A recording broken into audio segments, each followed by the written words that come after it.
All right, everybody, Rob Ferretti, and it's getting busy around here. It's Memorial Day weekend coming up. Sorry for the upload schedule being a little sporadic, but I just scored 2 cars. If you guys follow me on Instagram, you see my Instagram stories more so than anything. I bought a Bentley and a Maserati. Today we're gonna look at the Bentley, and I'll tell you what you're looking for in a Bentley and why. Oh, you know what, I should probably get the key, right? This is a 2013 Bentley GTC. And it was over $250,000 new, and with just 12,000 miles, it was less than half of that. And look how sexy this car looks. This is how luxury looks. This is actually a usable size. Like, getting a Bentley is like the ultimate usable car. Now, there's a couple things you want to look for when you're buying a Bentley. There's one option that you want to make sure the car has, and that requires the car to be 2012 or newer. I don't care if it costs more money, trust me, you're gonna want this, and it's the infotainment system. And let me jump in here, because the infotainment system here is touch screen, right? On the other one, there's all these buttons. It was not touch screen, it had the screen, but it had all these buttons.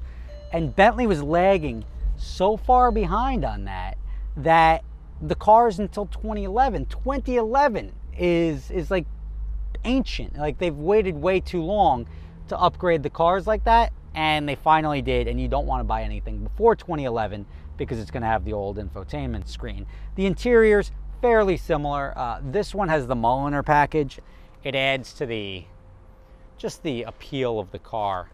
And I mean, honestly, it's not the most roomy back seat, but you can definitely, especially look at the passenger side, you could fit 4 adults in this car and not be incredibly uncomfortable. So as far as functionality, it exists. This is a pretty solid car. They put the floor mats are akin to those in a Rolls Royce. So these are sort of like you want to be barefoot floor mats. Now, it's not a V12 because it's not a V, it's 2 6 cylinders welded together effectively. And you have this nice, powerful, and I don't think the V8 isn't powerful. Let's see what we got here. But the W12 is obviously the better variant. It costs more money, but I think on the resale end, you're gonna do just fine. Now, these cars are not entirely cheap to maintain. You gotta know how to do it. But if you know your way around the cars, you can really save a couple of bucks. And you can realize that a lot of the stuff on a Bentley you can get from the used parts bin in Volkswagen. A lot of it is tagged Volkswagen/Bentley parts, and the Bentley markup is like 10 to 1.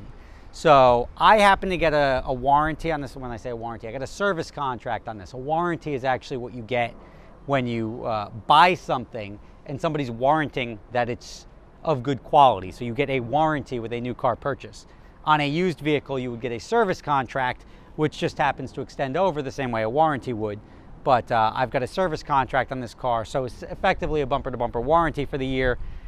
Sort of needed it for my leasing company, but it's not something I would have normally put on these cars. I've had nothing but good luck with Bentleys. I understand it's good to have because some stuff can get expensive, but ultimately I don't expect failures on this car. It's a nice, clean car, good-looking car, and it will do very well in the rental fleet. So now, the other thing you get, the grills and the front end is a little bit more aggressive on the 2012 or newer models. It's got the, I don't know, what do you want to call those? Cool looking headlights, cool looking tail lights. As I said, the W12 is not a requirement, honestly. Like a Turbo 8 and a Turbo 12, they're both really fast, but the 12 is just a little bit blinger, if that makes sense. This is also these metal rings around the tail lights. You're gonna get those on the later years. Trunk, nice generous sized trunk in there. There's your Algar Ferrari plug. I bought this in Philadelphia, and it's just a really nice car. If you were going to ask me, and somebody asked me, like, what if you had to pick one car for the rest of your life that you had to drive every day, a Bentley GTC is not a bad way to go. I mean, it's really a car that is versatile, it's quick, it can hold its own. I used to lead when we did a dream car tour called the Legends Tour with Valentino Balboni.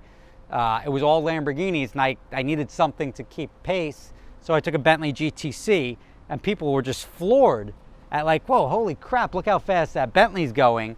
and they were just amazed at the capabilities of the Bentley to go through mountain roads and handle turns and how agile it was. But the car's got the heated, cooled seats.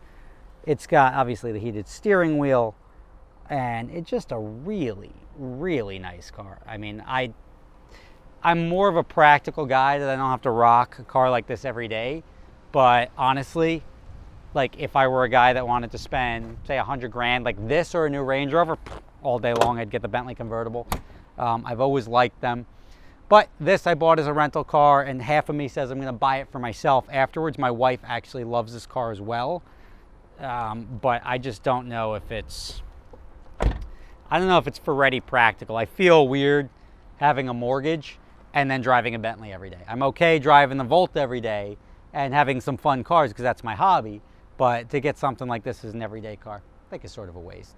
So anyway, just showing you guys the car. Thank you for watching. Things to look out for when you're buying a Bentley. You definitely want to get a 2012 or newer for the aforementioned reasons. And you'll be paid back handsomely in the resale. It'll be easier to sell, and it's just a better all-around car. Thanks for watching. See you tomorrow. For those of you not familiar with my other company, I started a company called Adventure Drives, which combines driving and bucket list travel. It's a lot of fun. Our next trip, we're off to Europe in July. If you're interested, prices can be done per person. Don't worry if you don't have somebody to go with you. We can match you up with somebody. You can check the link in the description for adventuredrives.com and sign up today.